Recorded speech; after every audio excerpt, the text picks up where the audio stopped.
Good to go? Yeah, I think people should be able to hear now. Cool. So, hi everyone, I'm Dr. Diego Baptista. I'm head of equitable funding here at Wellcome. My pronouns are he and him. I'm kind of the amuse-bouche or the precursor to the event. Oh, Diego, can you just go a little slower? A little slower. Absolutely. Before we begin, a few housekeeping notes. So we're not expecting a fire alarm today. If one does sound, please follow the instructions from Wellcome staff, who will guide you to your nearest exit. The closest accessible toilet is on this floor. It's around the corner here and spatially right next to this room right here. There's also accessible toilets on every floor, and a changing places toilet is available in the Wellcome Collection building next door at 183 Houston Road. We're pleased to have two BSL interpreters with us here today, Peter Abraham and Michelle Wood, and our captioner, Bo, from 121 Captions. Captions should be displayed on the screen. And induction loops are also available for anyone who would like to use them. For those who may need a break at any point, there's a quiet room on the second floor and a prayer room on the ground floor. We also have quiet pods on the ground floor for anyone who would like a moment away from the main space. Please speak to one of the organizers if you'd like to use them. As you saw, refreshments are just available outside the atrium, and this is also where the drinks reception will take place from 5 p.m. to 6 p.m. During this reception, you can visit our exhibition stalls showcasing exciting projects, one called Disability Matters, and one called the WAARC, or Wellcome Anti-Ableist Research Cultures. Thank you. And now I'll hand over to Professor Jimmy Volknick, who's Wellcome's Executive Director of Equity, who will officially open this event.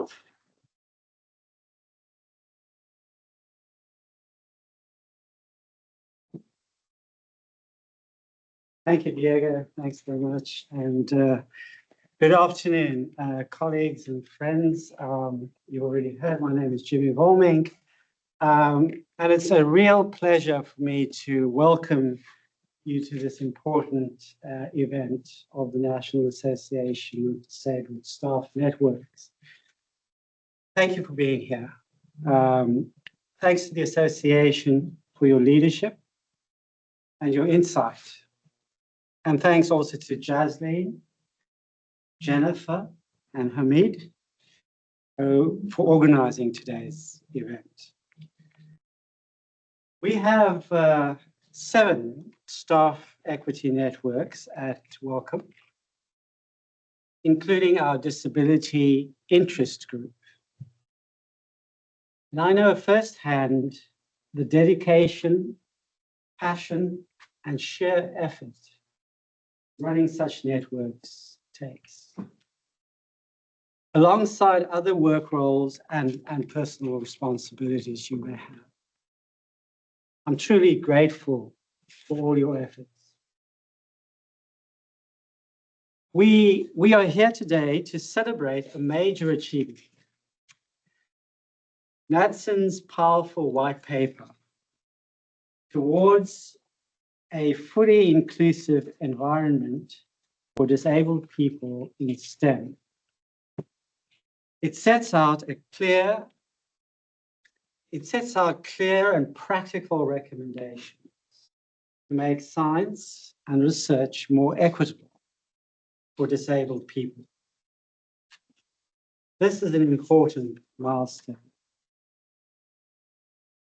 This is also an opportunity for us to reflect on the changes that are needed, to share experiences of what works and what doesn't, and to consider how we can work together to improve research environments and career pathways for disabled researchers. At Wellcome, we believe that a diversity of people and ideas, experience and expertise leads to richer understanding and more impactful discoveries. That's why inclusion and equity are central to our work.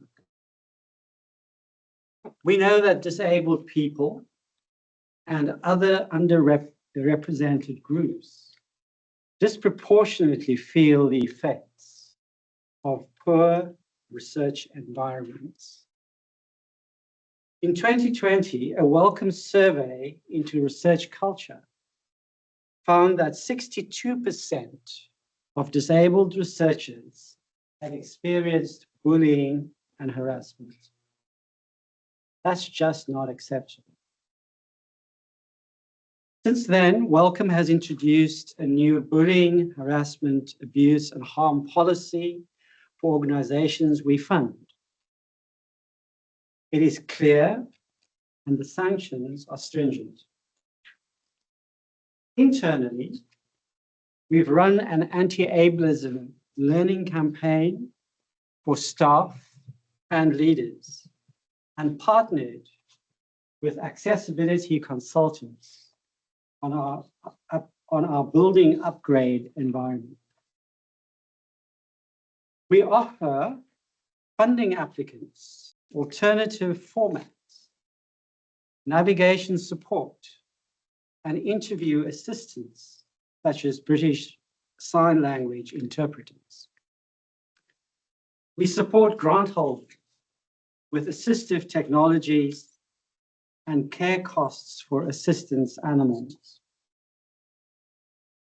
And we've supported 24 organizations through our institutional funding for research culture scheme, including the University of Sheffield's anti-ableist research culture project, which you'll hear about more later.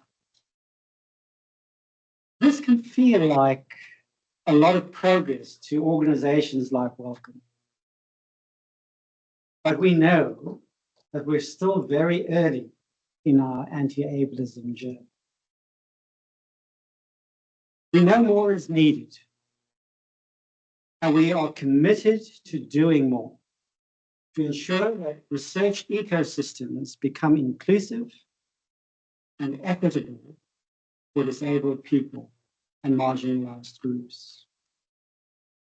This year, we've launched an equity framework to build on what we've already done and to further embed equity in everything we do, from the funding we offer to the health impact of the work we support.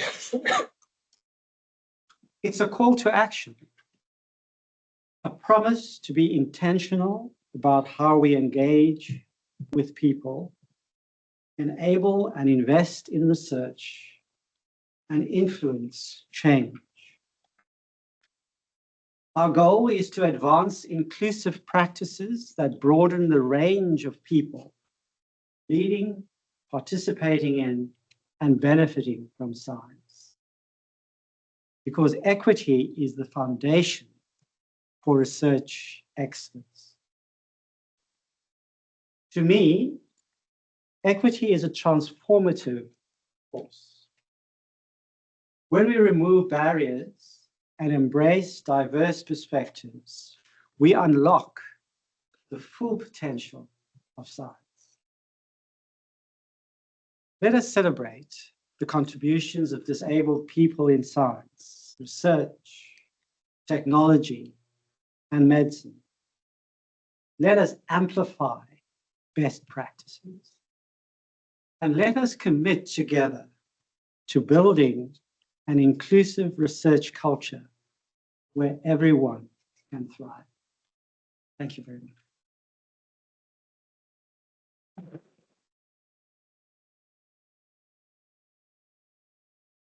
Wow, thank you so much, Diego, and to Jimmy for your very kind words. So it is wonderful. First of all, good afternoon, everybody. Let me hear a reply. A little bit better. That's better. So very, very warm and happy welcome to all of you.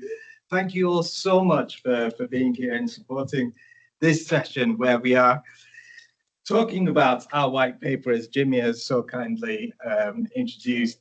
So I'm going to tell you a little bit about NADSN for those who don't know about us. And then Dr. Justine Jolly will come up and introduce the white paper itself. So we are the National Association of Disabled Staff Networks. We are a super network of disabled staff networks. And we focus on the tertiary education, that's universities and colleges, and other public sectors, including NHS trusts. Our strapline is that we are defining, connecting, and representing ourselves. We welcome any individual and organization from any sector committed to advancing the equality, equity, diversity, inclusion, and access of disabled staff. We act as a collective platform to share experiences and good practice and examine the challenges and opportunities we face together. We are nothing to do with the government, thank God. We are independent, we are self-determining, and we are an intersectional and dynamic community led by and made up of impassioned disabled people.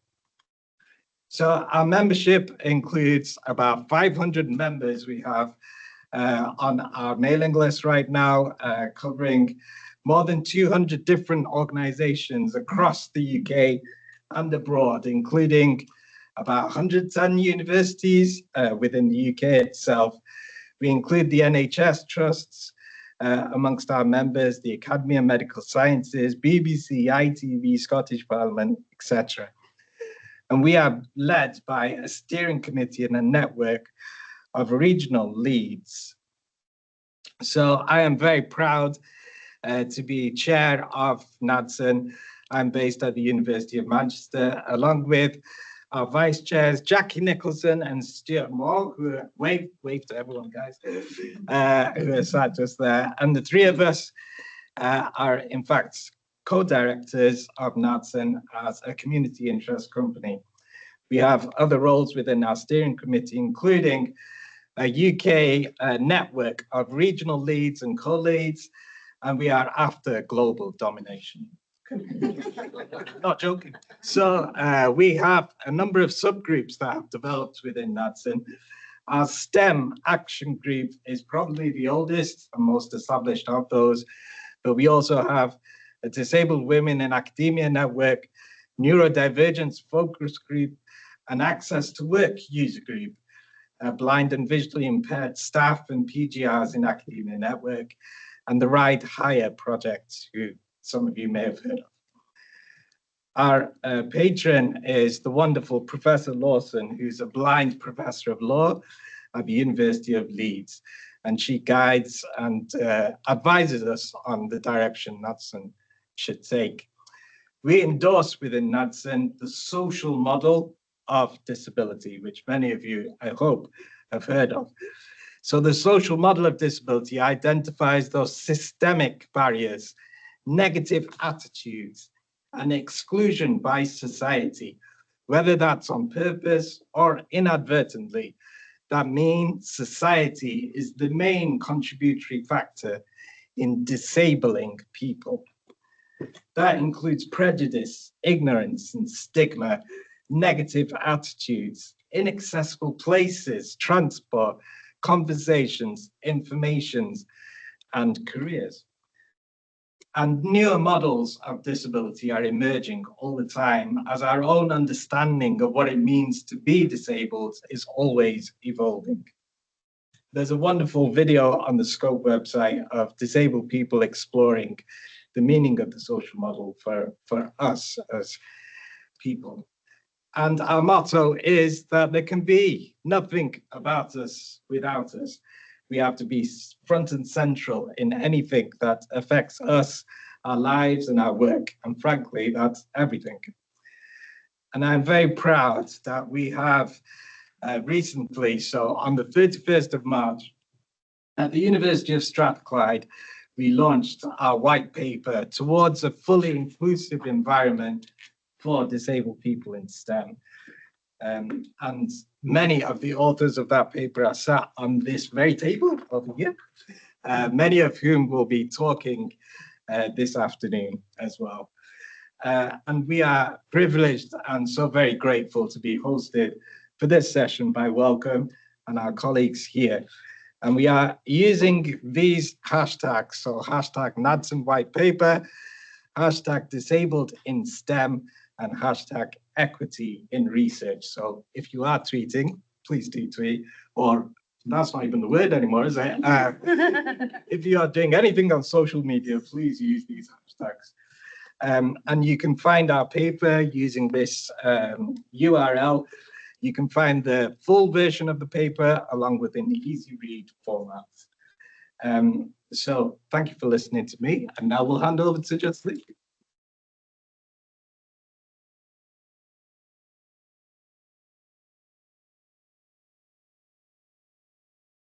Hamid, for that nice segue. So whenever we talk about disability, we always discuss the cost of disability and disabled people. We discuss the cost of inclusion. We discuss the cost of adaptations. But why? Why do we not discuss the economic contribution that disabled people bring? Why do we not discuss the added value that disabled people bring? Every single one of the authors on the white paper, and you've all got a copy of the full white paper in front of you. So please have a look and please take it away with you to share. Every single one of those authors listed on there, and thousands of other people like us, have contributed to our fields, have paid taxes, do pay taxes. So for every pound spent on us through access to work, we give way more back according to the government's own studies, both in economic value, but also in the skills that we provide. All of us here supervise and teach the next generation. So we contribute and give back in that format too. Many of us also inspire the generation after that. So we give back and contribute in that form as well. So if you force us out by taking away our accessibility, you force us out of our highly skilled jobs into lower skilled jobs. Not only will you lose all of that skill, you will also lose our higher rate taxes. It's a false economy, a completely false economy.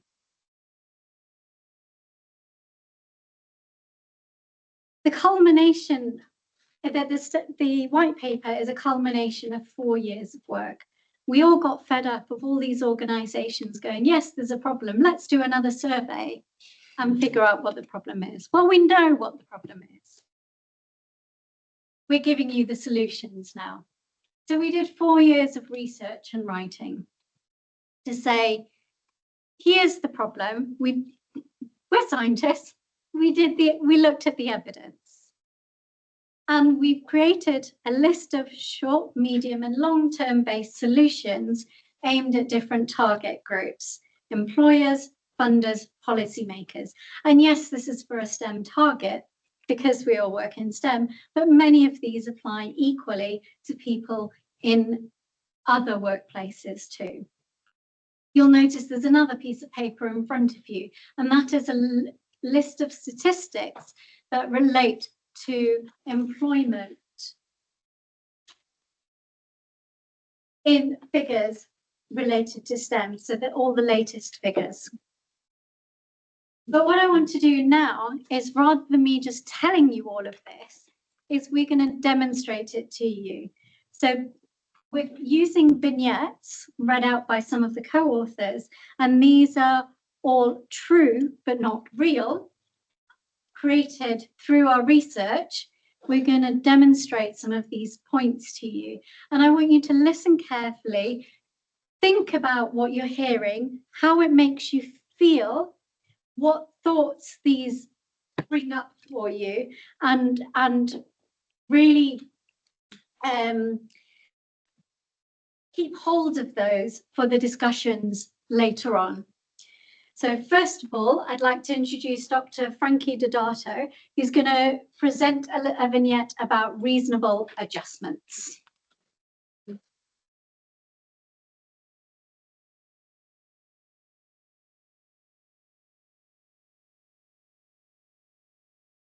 Looking at me, you might think that I've made it. I'm here. I've even got the nature paper and the funding. I'm doing things that will help make the world a better place. I just wish that it all came with an instruction manual. But the moment that I disclose my disability, it's weaponized against me. I have to disclose like it's something to be ashamed of, like my gender, my ethnicity. Then I'm accused of playing the diversity card as though that's the only reason that I'm here. Disability is not the fashionable face of EDI. Everyone is playing oppression Olympics. Disability rarely gets a look in, or when it does, it's only students who are allowed to be disabled. Succeeding in education means that you must be normal. I'm that definition of a driven, ambitious, and hyperproductive academic. But what's the cost? The worst leaders I have known have been like that. They expect everyone to work long and punishing hours, to follow the same path. I don't want to be like that. I'm lucky because I thrive on pressure. All I want to do is the science. This is my happy place where I belong. What I never realized is that the skills I need to be a researcher, to be a scientist, are not the same ones that I need to deal with this toxic culture. I can do the science no problem, but that doesn't mean that I know how to manage people or the never-ending politics and people-pleasing that I never knew I'd have to do just to get access to facilities, let alone help.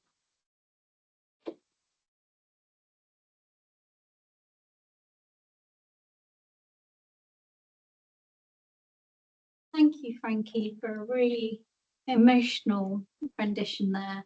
And that scenario touched on a really important topic, and that is one of intersectionality. So how disability and any other protected characteristic or multiple characteristics interact. And it's something that we never really discuss, and something that the law actually currently does not recognise, but that's something that I'm sure will come up more in the panel discussion later on. So next, I'd like to introduce Professor Yota Dimitriadi, who's going to talk about pressures of academia. Thank you, Jocelyn. Good afternoon, colleagues. I will never provide as good value for money because I have to post in every single extra line in each funding application to make sure that my lab, that my travel, that everything I do is accessible to me. Every time I go to a conference, I'm away longer than from the lab because I can't travel and talk on the same day. I haven't got a research record as impressive as yours. I haven't brought in as much money, published as much, or worked abroad. My parents didn't have the knowledge and networks yours did. That gave you opportunities and internships before I even started to think about research. They could tell you about how the systems work. You didn't have to consider how being in a different country from the only specialist who actually understands your condition would impact your health before you moved away. You haven't had to spend months working from a hospital bed every year of your life. Even when I'm not in hospital, my life is impacted then. Every time I push myself too hard, my body literally breaks down.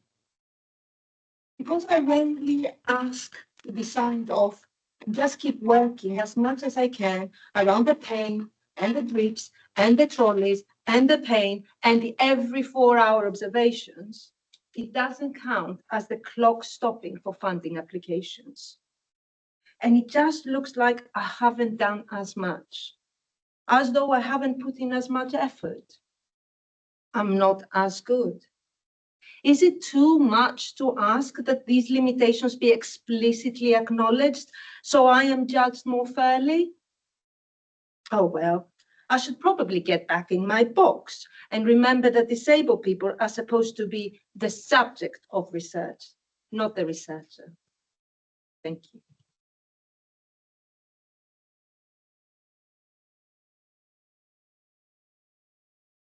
Not easy to hear these, is it?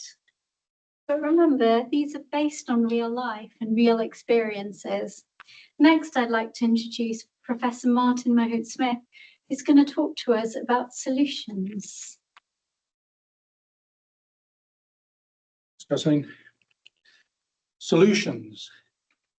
What amazed me is how little it took. It started with just one question: how can I help? There were other little things there as a matter of course.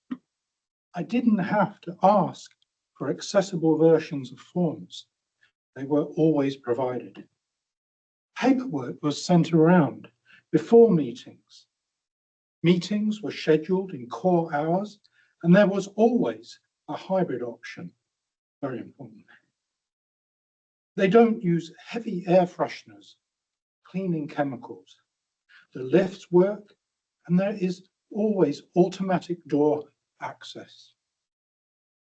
I had a mentor who knew about disability, and what they didn't know about disability, they went away and found out. They made sure that I wasn't left out of the politics within the department and thus at a disadvantage. They checked I had recognition for the extra labor I put into mentoring others and chairing the disability staff network. I was consulted before equipment and software were ordered to check the levels of accessibility were appropriate. Everybody has access to a quiet space if they don't want to work in the hot desk area.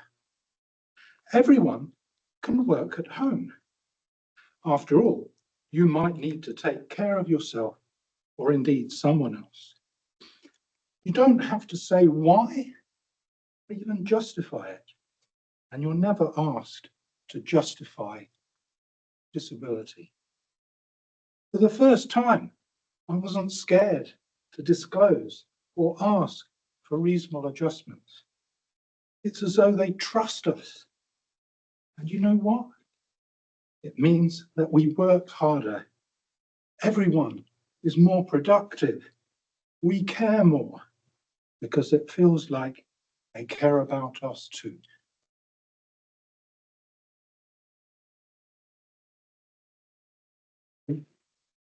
Thank you, Martin. It just goes to show what can be achieved when there's a will. And finally, I'd like to ask Professor Gerrit Brewer to talk about threats. Thank you. You would think the greatest threat to my existence had been the do not resuscitate order given to me without my knowledge when I had COVID. If you were disabled, actually, if you were anyone with an underlying or pre-existing medical condition, you were suddenly disposable. It was impossible to ignore just how little our so-called society valued your life. With support, I can thrive and I can pay taxes. Not only is my health better when I'm working, but because of the kind of work I do, I'm also making a contribution and helping to solve global challenges. arbitrary and unexplained reductions in the support have impacted on my ability to perform, to be productive, and have put my job in jeopardy. The stress of dealing with it all has taken a toll on my physical and mental health. I was put on medical leave, subjected to performance management. And given the university needs to cut staff costs, I have no confidence at all that I will be able to retain my employment, despite my award-winning teaching and research. Ironically, last year, I was named by the Shaw Trust as one of the 100 most influential disabled people in the UK. Now, I'm at risk of joining those who are despised as economically inactive.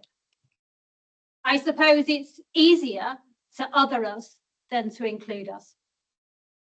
Thank you.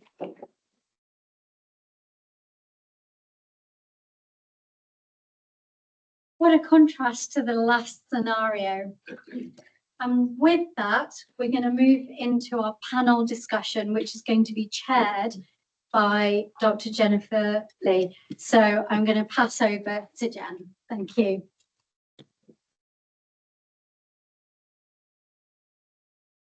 There's a slight chair moving because we have to voice Hamid away and ask the members of the panel if they could come and join us. We're very privileged today. We have Dr. Jessica Boland, Chris Gondy, Jacqueline Winstanley, and Kate Martin. And rather than me read out some kind of bio that we've stolen from the web, I've asked each member of the panel, thank you, Jacqueline. I've asked each panel, oh my goodness, I've asked each member of the panel to introduce themselves and then answer a first question that we've agreed. Sit down there, everyone else is sitting down. And we're going to start with Jessie. So the question that Jessie had to respond to was, what are the hidden costs and additional labour that result from a lack of inclusion for disabled researchers in science and health? And what are the impacts on an individual, institutional and wider level? So if you could introduce yourself and then answer the question. Yeah, so thank you. It's an absolute pleasure to be here, and I'm so excited about the white paper. This is fantastic because we need solutions.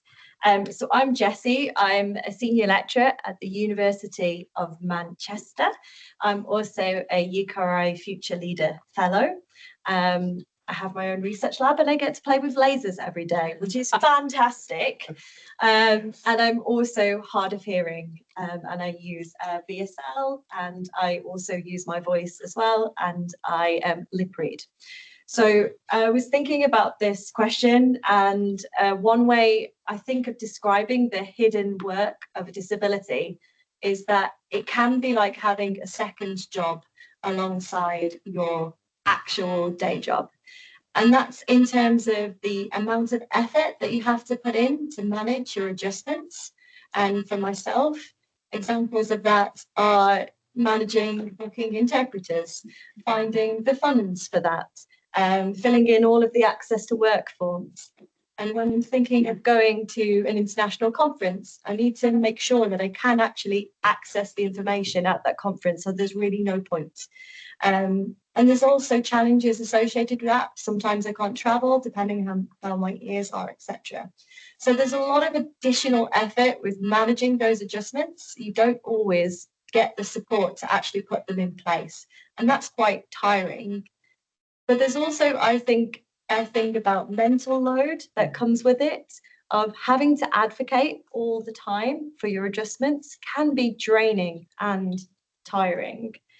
And that puts additional mental load on top of the mental load that is thinking about quantum mechanics every day, which, trust me, is not pleasant.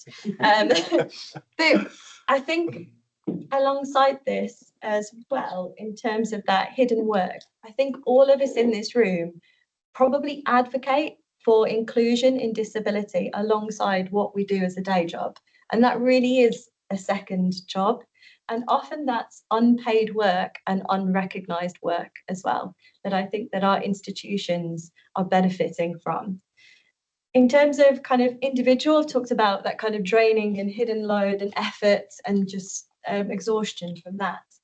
But I think as well that institutionally, our universities and our organisations are missing out.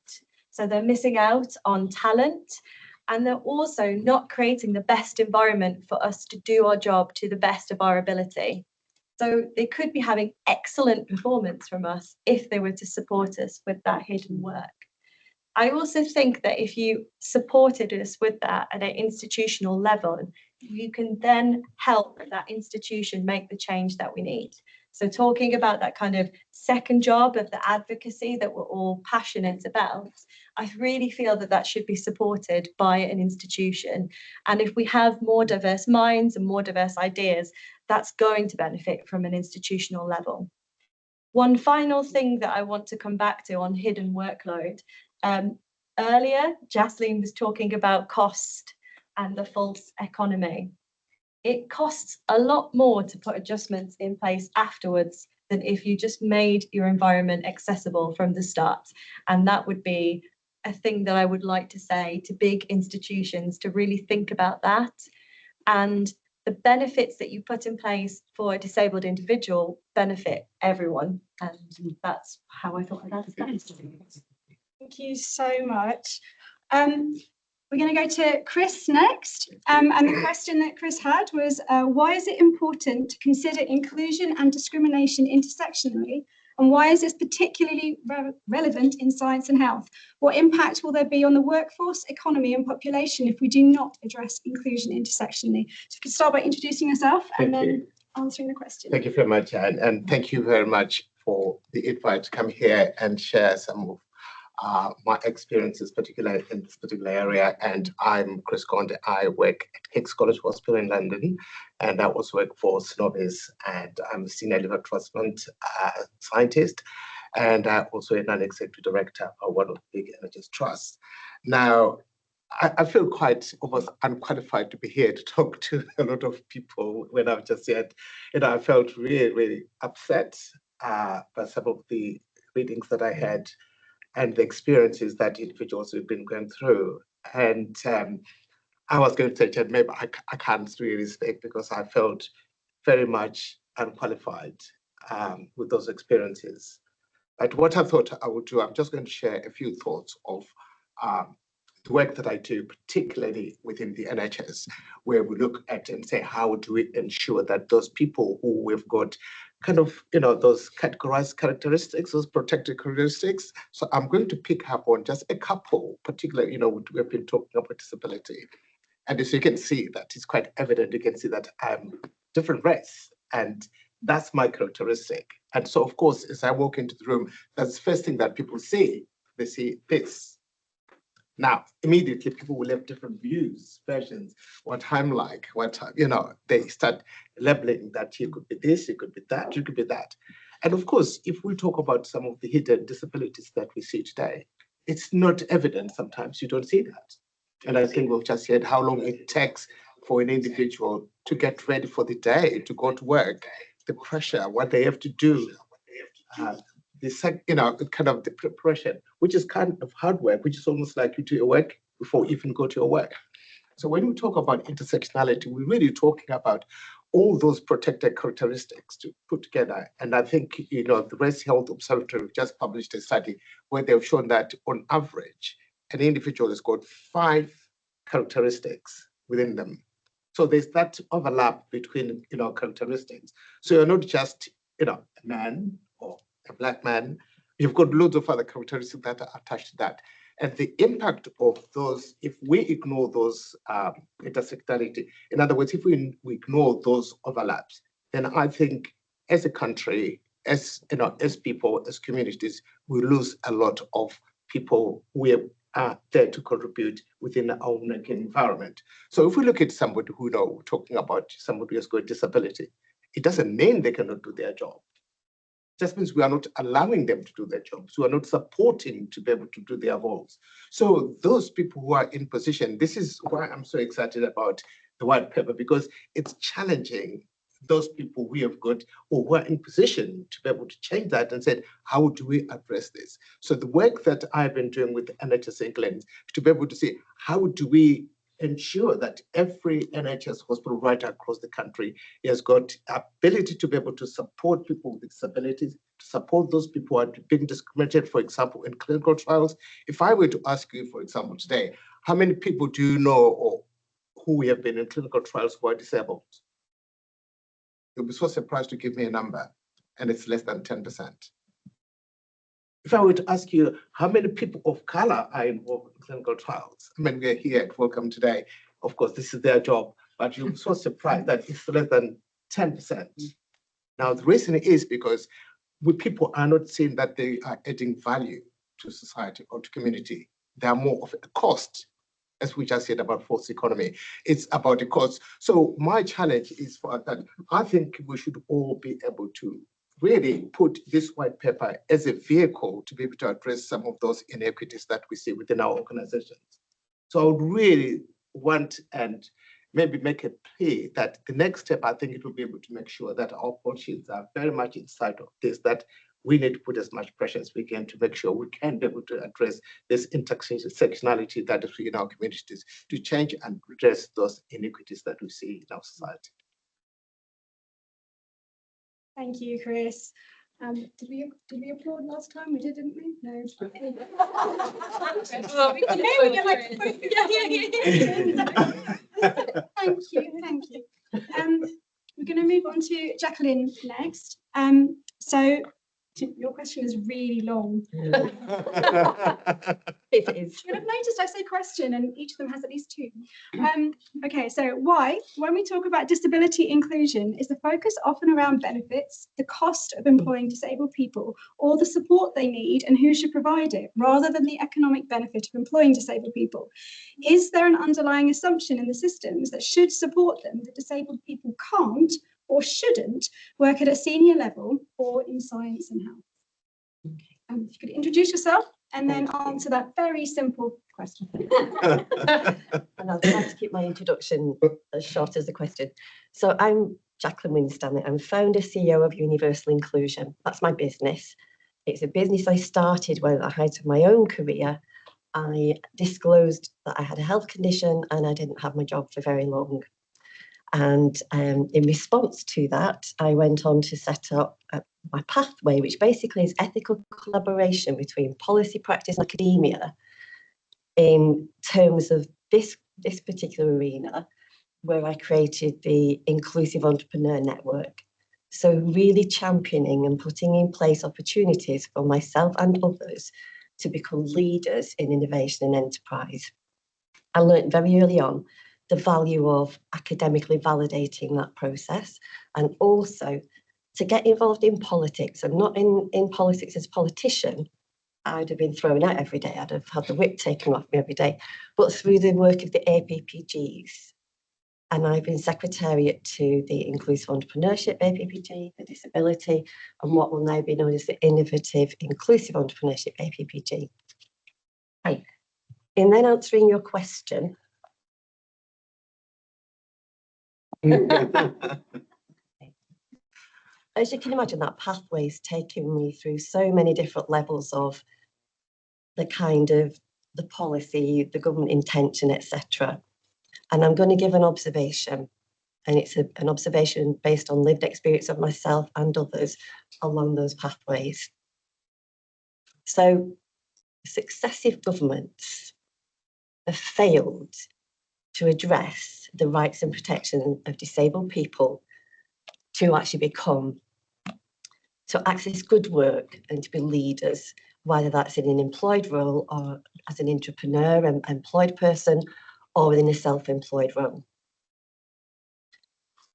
Choosing time and time again to link the word disabled, disability with welfare. Now, we can't sit here today with everything that's going on and not touch on some of those things and the impact that's having at the moment. But in terms of answering this question, what we're saying is perception of consecutive governments doesn't understand the value of our community as citizens contributing and what we are capable of doing, and doesn't seem to be able to move beyond the concept of anything that we need has to be part of a welfare budget. Indeed, and I'm going to be quite controversial here, but in replacing our Minister for Disabled People with a Minister for Social Security and Disability sends a very strong message in terms of where this whole situation sits. What we're trying to do, and I'm sorry, I forgot to say, I'm also the co-founder of the Access to Work Collective. And myself and Shani pulled that together in response to everything that's happening at the moment with Access to Work. It builds on the work that I've been doing in trying to convince government that the key to this is to move away from that association, to start to invest through the Treasury in the rights and protections of us as a community.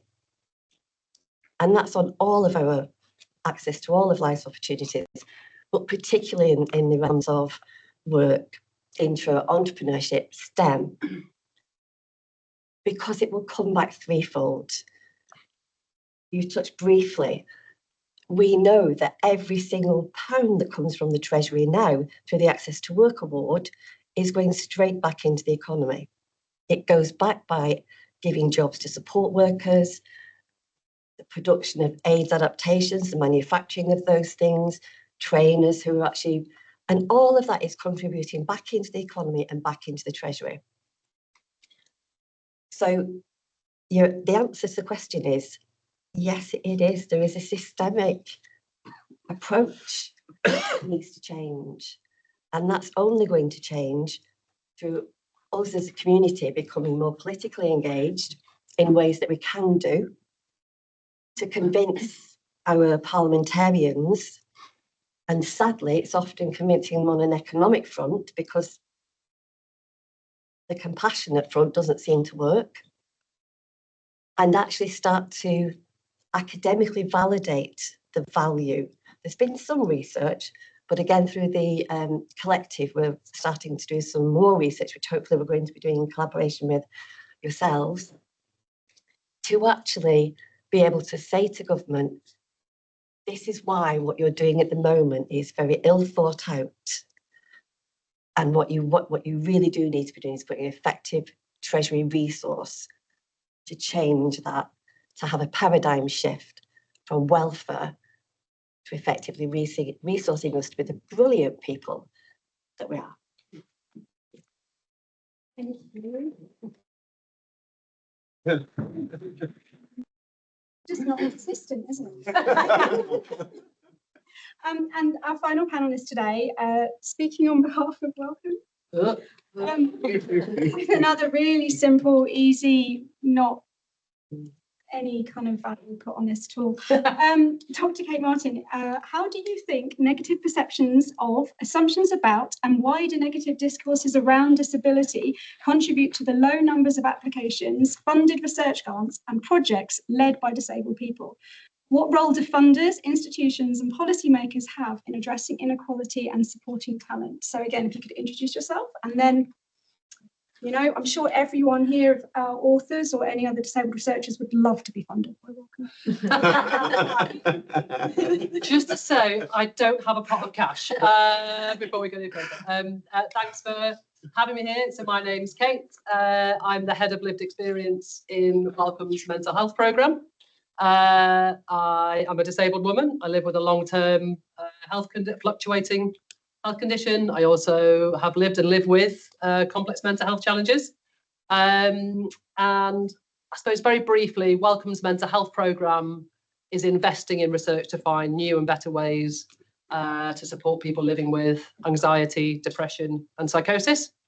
And we're working to make sure I have a lived experience team that works to make sure lived experience expertise informs the work we do as a team, the work we fund, and that we're trying to make a shift in the wider field of mental health research to try and use our influence to change the way that research is done to create more inclusive research environments. Just a small job, I think you'll all acknowledge and see. So thank you for the short question. Negative perceptions, I think, are probably one of the most fundamental things that we hear about through the work we do in the mental health programme and the lived experience team at Wellcome. I think it's one thing that's really, I suppose, has it shocked me? It shocked me and not shocked me all at the same time. We get far more applications from people who have mental health, who have lived experience of mental health challenges anecdotally than would declare that.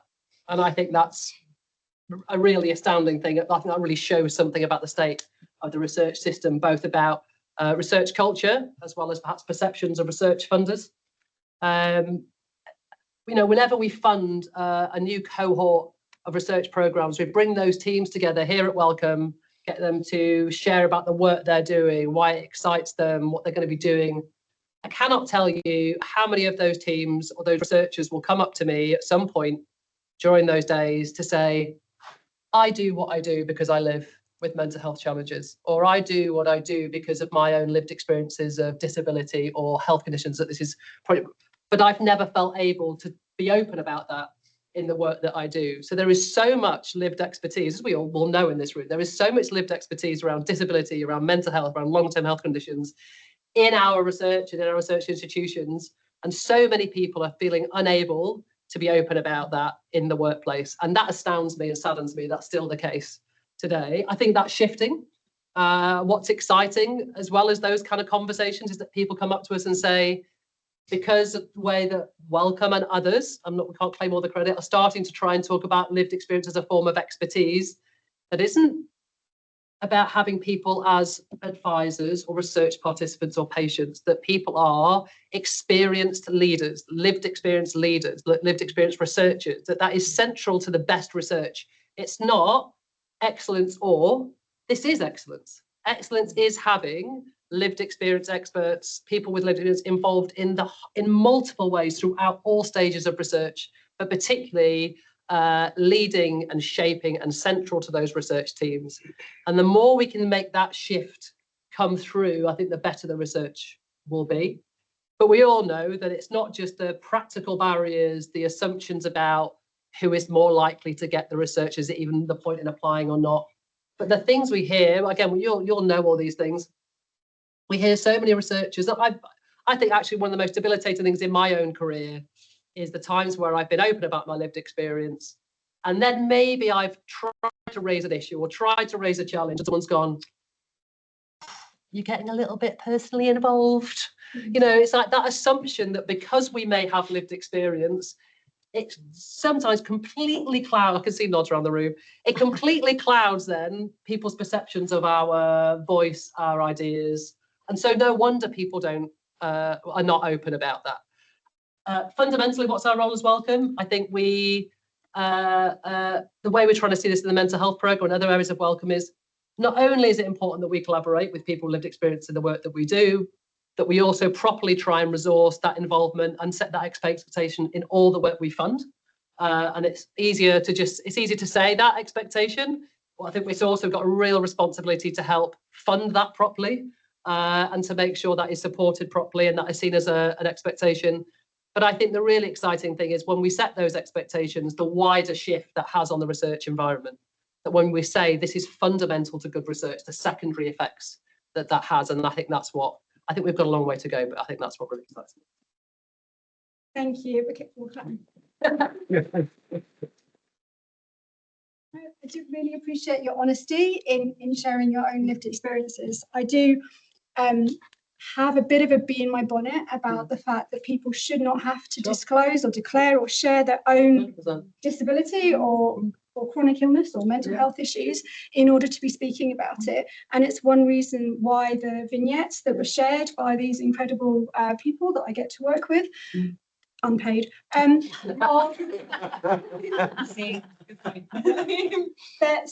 fictional. So they're true, they're very, very true, but they're not real. There is not one person's story in any of those. They are many people's stories. 100%. So this is a point where we'd like to throw out questions from the audience. I'm hoping there's someone monitoring chat. So Yeah, there is one online. Yeah. So should funding bodies consider providing mentoring for disabilities for the people employed in their funded projects? Is that one for you? I always think Well, you- I My headphones aren't connected. If I ever, the people online, But I please, couldn't get my headphones to connect. But I've been reading. I've got the Yeah. captions on, but can they're someone doing a question and answer. mute whoever's got control? Yeah, I've got it. Thank you. Thank you. Sorry. yeah, I think mentoring is extremely important, and also raising awareness of lived experiences. And one of the kind of second job aspects that comes alongside for me is mentoring disabled postgrad students. And I know that they get a lot out of that and feel the benefit of having a support network that they can come to, especially when they're thinking about drafting their fellowship applications. How do they write in the adjustments that they need while not disclosing? And that's stuff that we can work out and mentor with. And also being part of a larger program grant, we actually had some mentoring schemes where we tried to deliberately match people from different underrepresented groups so they could share their experiences together and learn what it was like from that other person's perspective. So it was more like a speed dating, is probably not the right term, but a speed dating kind of mentoring. What can we learn from each other? And it was two-way, not one way. And that had really positive feedback.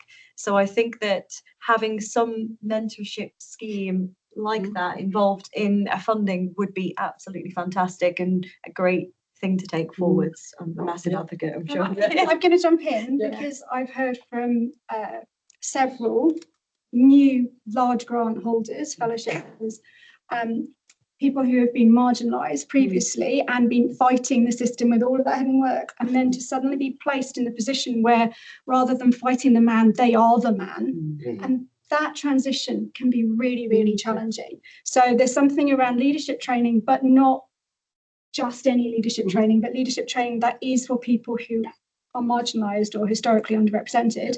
I know with mentoring, Chris, you've had really positive results from mentoring around race and ethnicity in health. Kate, did you want to answer first, or did you want to hear from Chris? Or? You go ahead. Kate, and then Chris. Yeah, I think so. So from Wellcome's perspective, I think, so go back to my first answer, I think we have responsibility in multiple levels, right? And I think we have to be mindful of the different ways that Wellcome and other funders, large funders, can have an influence. So absolutely, I think we should be making sure that the research grants themselves include all of the aspects of funding that are needed for inclusive research to take place, without question. We're also funding networks actually of, so we just funded 7 projects through a Lived Experience Innovation Fund, which is one of the themes of which was how we advance lived experience leadership in the field of mental health research. And there's some leadership development programs, leadership networks focusing on different aspects of leadership in mental health research, some of which are how to bring in together researchers who are in some inverted commas traditional researchers, but who also have lived experience to share and connect, have that peer mentoring, that peer leadership, to really understand what those issues and challenges are, and to think about not only how they support and advance each other's leadership, but how they create more inclusive environments, for example, as well as other various kind of leadership and development programs. The other thing that we're really starting to think about through Wellcome's mental health program is thinking about, well, what else can we do? Because it's not enough that this takes place project by project or network by network. Ultimately, funders like Wellcome can have a wider influence on research culture and a set of expectations of research institutions. And that's where I think the kind of change can happen. We're earlier thinking about this, but we've been talking to our teams, the people we fund, our lived experience experts, and currently we only ask in applications, how will people with lived experience be involved in leading, shaping this research project? I would like to see us get to the point where we say, okay, that's really critical to good research, but what also is your institution doing to create and support lived experience leadership at an institutional level? and that we judge the institution as well as the individual projects on that kind of expertise, so that this just becomes part of the way that research institutions are led and developed, not resting on the goodwill and the additional expectations on disabled researchers, on researchers with lived experience. This becomes part of institutional responsibility. That's great. I think there were some recommendations in Yeah. there. Chris, did you have anything to add on the value of mentoring? Yes, I was going to say just a couple of things, right? Particularly in the NHS, I think this is one of the biggest challenges that I think, because people are so busy that mentoring becomes almost like a second job. And as a result of that, that's not being applied on a day-to-day basis. So what we have done is we have obviously allowed, particularly for those people in senior positions, like an executive board, like in one of the organizations that I work with. So the whole executive board have been tasked that as part of their appraisal, they have to mentor somebody either who has got a disability, or who has got from a different gender, or who's different ethnicity, to make sure that we cover all the characteristics. And I think that's beginning to have an impact. And many organizations are using that model, the King's model, in order to apply it in their own organization to make sure they can be able to address some of these inequities that you see with their own organization. So if we can use that as a model, as a vehicle, I think that's going to have an impact, whether it's through making applications for grants. I mean, for example, in terms of research, as you just mentioned, Kate, is that no project will go ahead if we do not have a minimum of 25% people from, for example, from ethnic minorities. No, that's standard right across the organization. So we're making a very clear message that this means something to us as an organization. I mean, we've got an organization of nearly 20,000 people working for the organization, and all the big kind of principal investigators, the majority of them were predominantly Caucasian. And now that within 2 to 3 years, it has now changed to nearly 40%. So in other words, you can put measures that can address some of these inequities to be able to address the issues that we face every day. Therefore, I think mentoring is really one of those key elements that can really make a difference. And one of the projects that has just been launched at King's is reverse mentoring, which I think is already beginning to show, because we have got 2 disabled individuals who are being mentored by the CPO of the organization. Thank you. Are there any other questions? Yes. Hi, I'm Jeff Banks, and I'm the Chief Executive of Lightyear Foundation, and we're the UK's only disabled-led organisation working to support the inclusion of deaf, disabled, neurodivergent young people in STEM. We very proudly say that we're disabled-led, because more than 75% of our staff and board are people with disabilities like myself. But interestingly, I had on almost every funding application we write as an organisation, we start with the words, Lightyear Foundation is a disabled-led charity, da, da, da, da. So disabled-led is front and centre in our identity.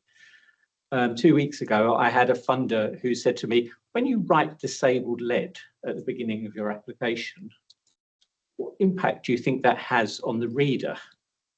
What do you think it says about you as an organisation? And they suggested that in many people's eyes, it might equate with amateur or non-professional. And I think in many respects, that's a reality.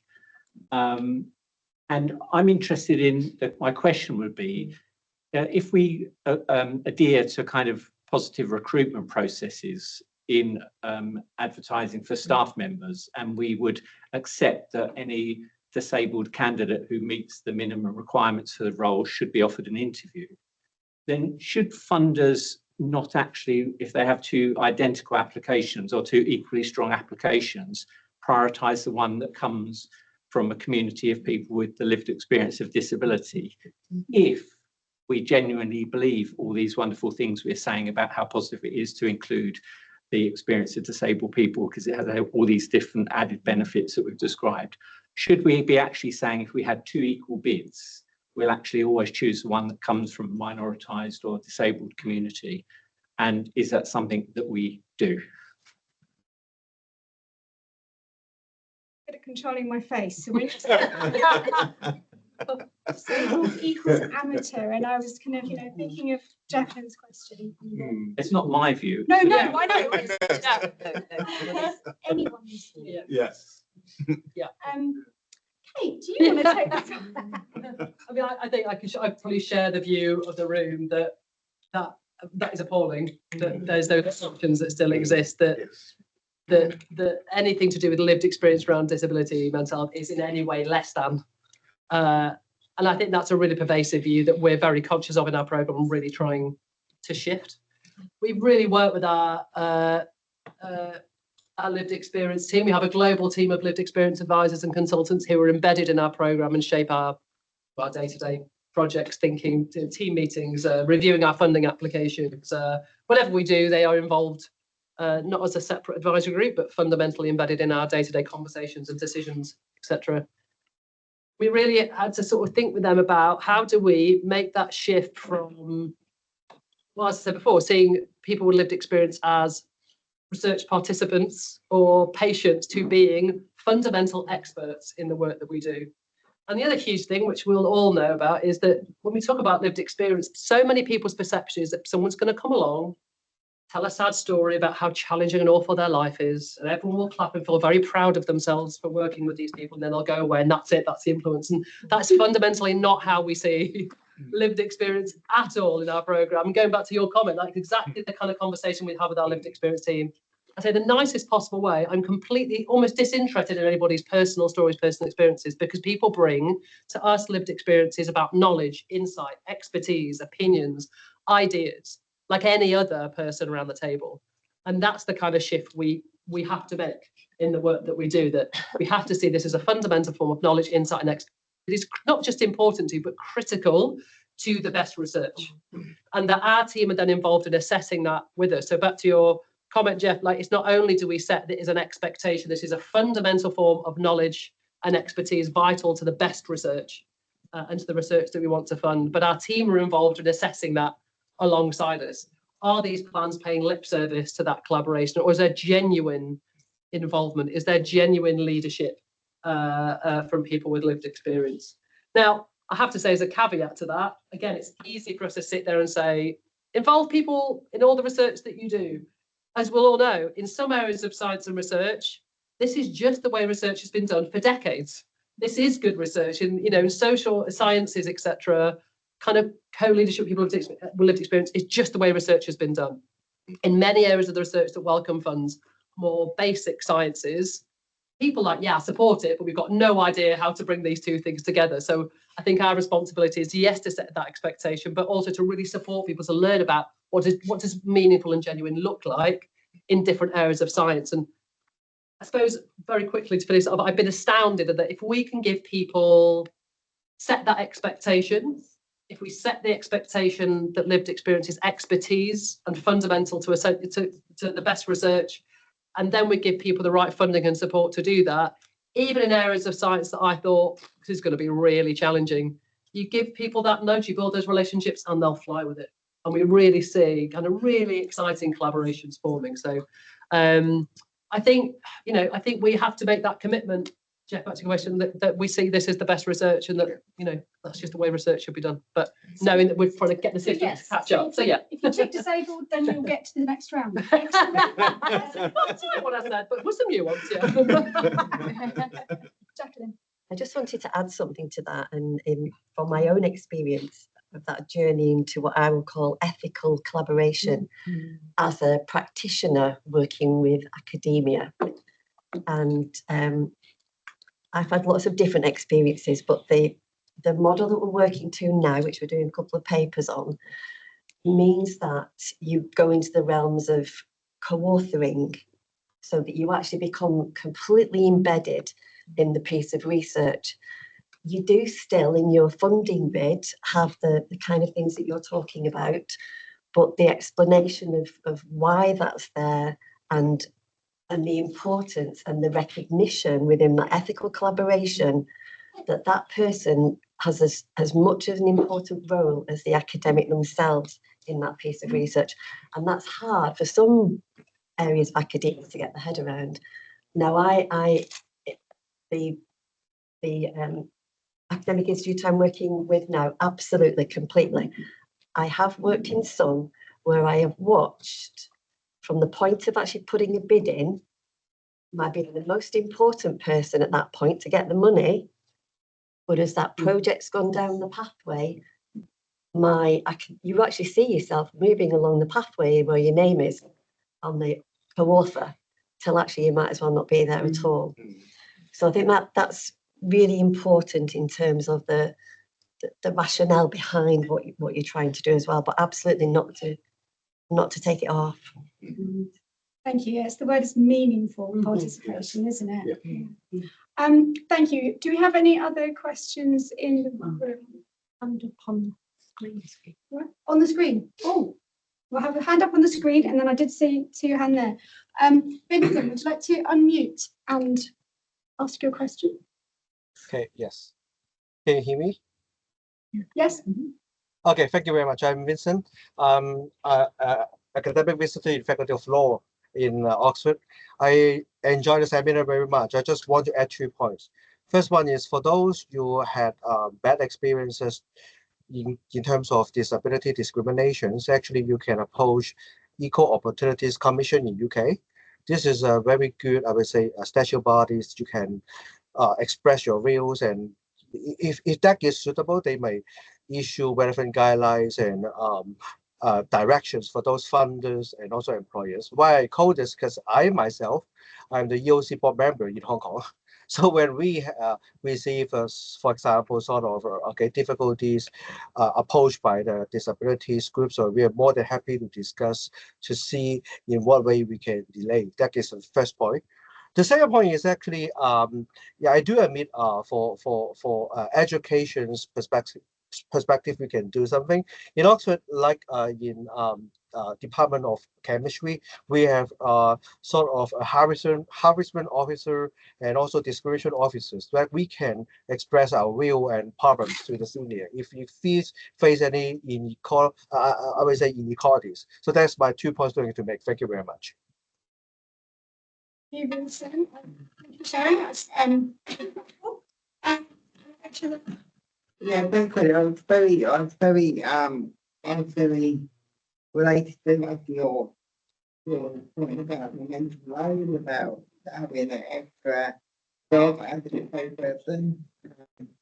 My name's Nick Goss. I work in many different sectors around workplace adjustment. So I remember about kind of 30 years ago, doing a bit of work around kind of mind the gap about how we could stop disabled people having to go through endless cycles, okay, having to get the support to maintain the support as they go from one stage to another. So in other sectors, okay, there's a lot of work going on around kind of access passports and how we can really help disabled people to put together self-driven, okay, and self-controlled access profiles that work for them, okay, and they can maintain and retain and apply it as they go from one stage to the other. I mean, I've listened to you, and I don't come from a STEM research background. I know you've got colleagues on the board here from that Access to Work Collective, but how can we kind of learn maybe from that kind of passport model, okay, how that could work more in your sector, that we could really kind of look at how we can kind of minimise the amount of work and effort that disabled people have to drive to actually kind of not get new support, okay, but even maybe maintain the support they've got as they're going from one post to another. Does that make sense? Yeah. I think that's a great idea. I love the idea of an access passport, and I think it is a particular problem as well in STEM and academia, because as you've correctly pointed out, we move around a lot, especially at the early part of our career.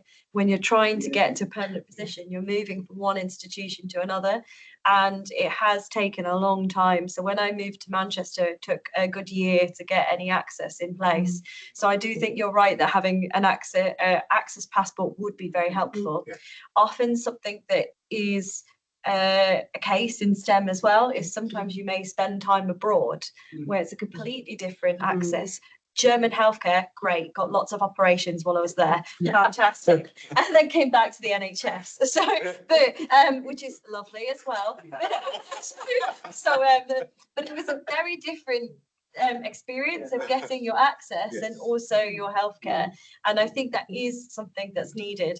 I hope that, for me, a future vision though would be that you wouldn't need a passport at all because everywhere wouldn't be accessible. I know that's an ideal situation, but I think there is a lot we can learn from that, and specifically for a STEM. And I think in terms of the best practice, and some of that is in this document, just things that are STEM specific. Like I know that there's the Accessible Labs project as well, and that's a big thing of having a research lab. There's a lot of adjustments that might need to be made for you that aren't always transferable. So I do think there's a piece there specifically to STEM about making those STEM accessible environments and hopefully everywhere, so that you can just go with your passport and have everything provided. I agree with you. In an ideal world, obviously, from an anti-ableist point of view, it'll be inclusive by design, but I think in the meantime, that kind of passport model is specific to STEM. I think that's a great idea. Okay. Yeah, if I can. I suppose. So both in this role, but in previous roles where I've really worked to embed inclusion, one of the biggest barriers is often people. So I suppose I would also want to place the expectation on the managers and the leaders in those to open up that conversation. But I think so often they just don't know where to start. They're like, oh, I want to make this inclusive, but how do I ask what someone might need without getting it wrong? And I think there's a real responsibility for organisational coaching and leadership development to say, how do you, as a leader of a lab, forgot what they were called then, not those lab things, who, as just an ordinary part of anybody joining the team, do you have any, what can we do to make this the best working environment we can for you? That's just part, so that the responsibility becomes on them rather than on the individuals. But I think people need skilling up. Collaboration, isn't it? Collaboration. Yeah, exactly. People just need the confidence sometimes to know, how do you phrase that question?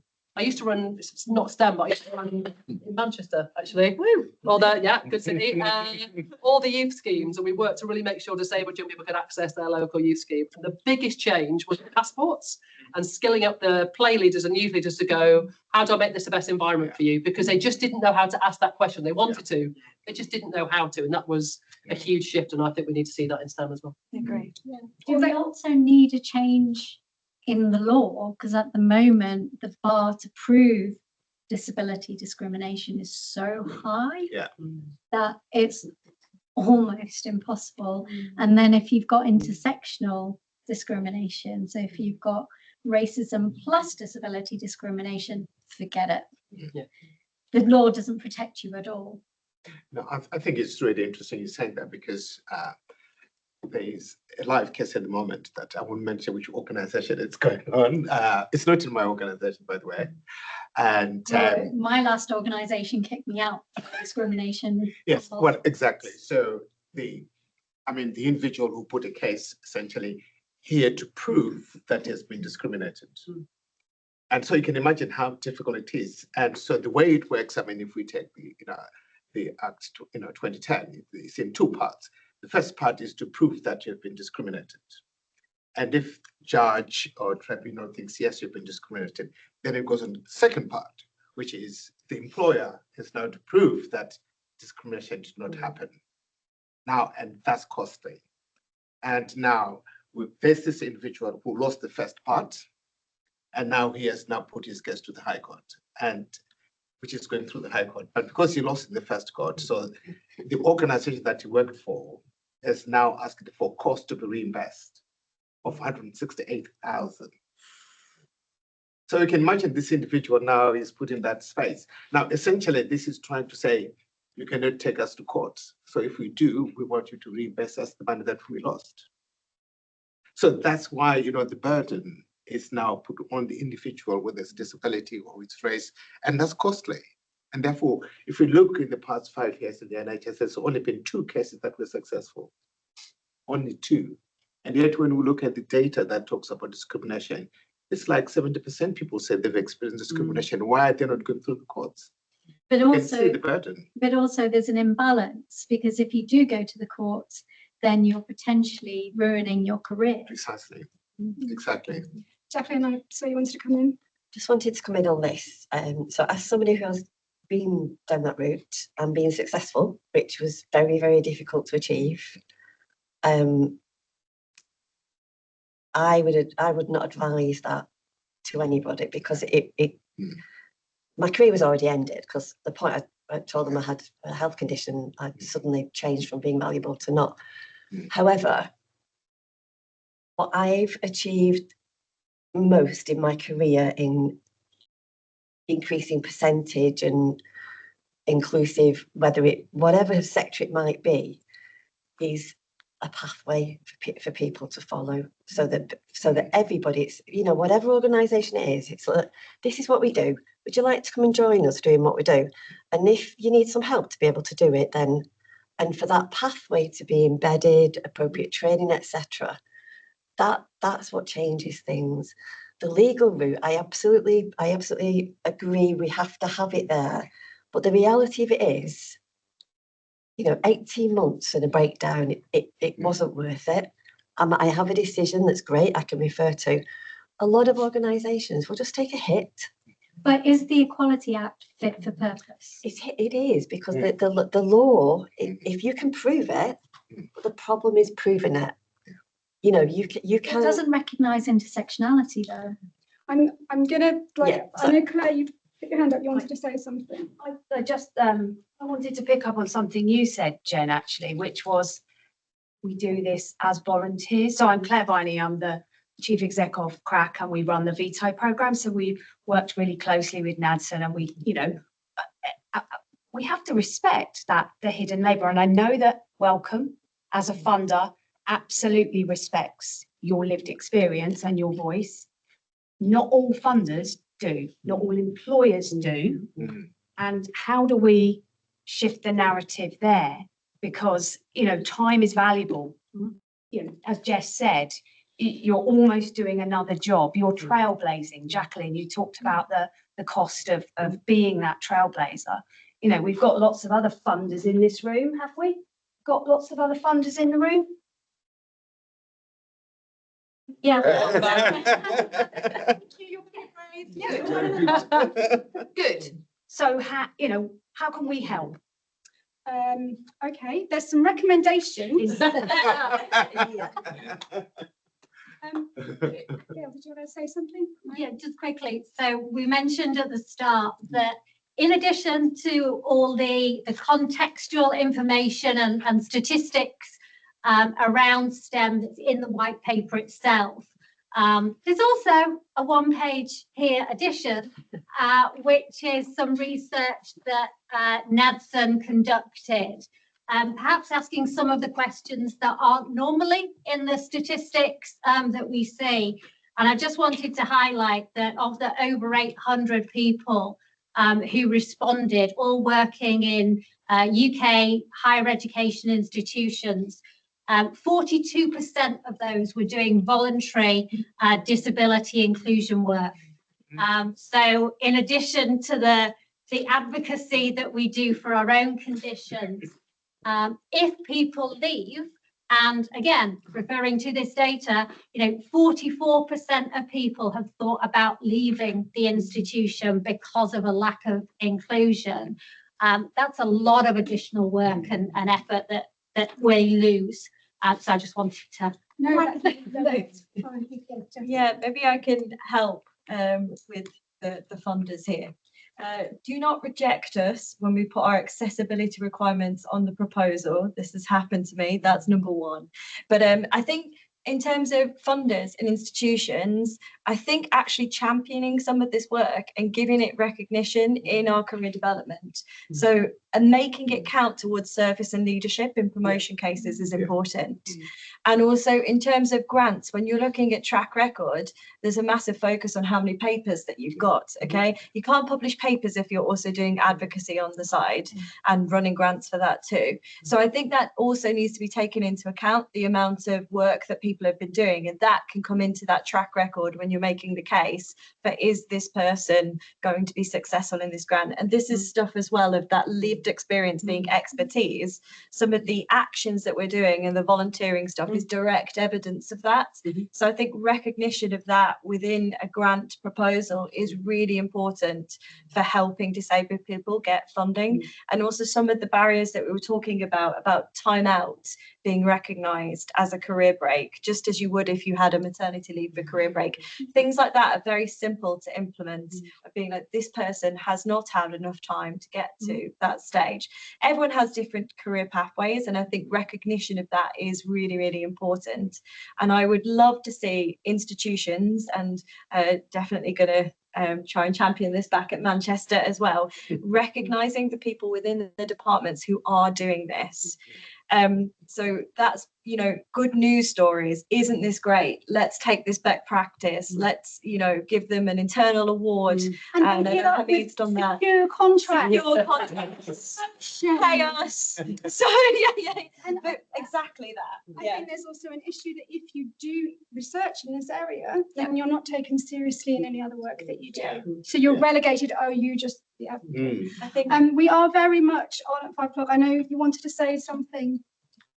I was going to say you had your hand. Frankie, very quickly. It's 5 o'clock. Yeah, it's very, very quick. I think you summed it up exactly.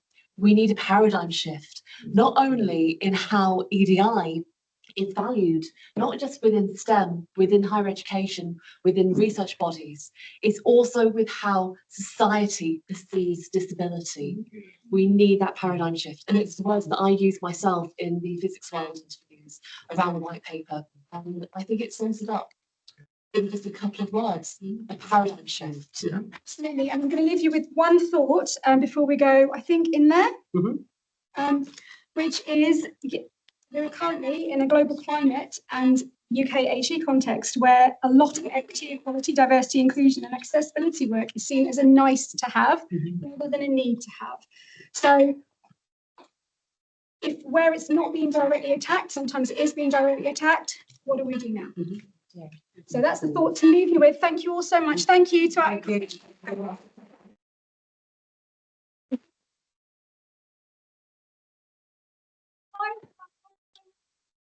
you for joining us. And the rest of us can go through there, and I believe there are refreshments, and there should be some including the inclusive bag. No, that's here. I never know. So you're doing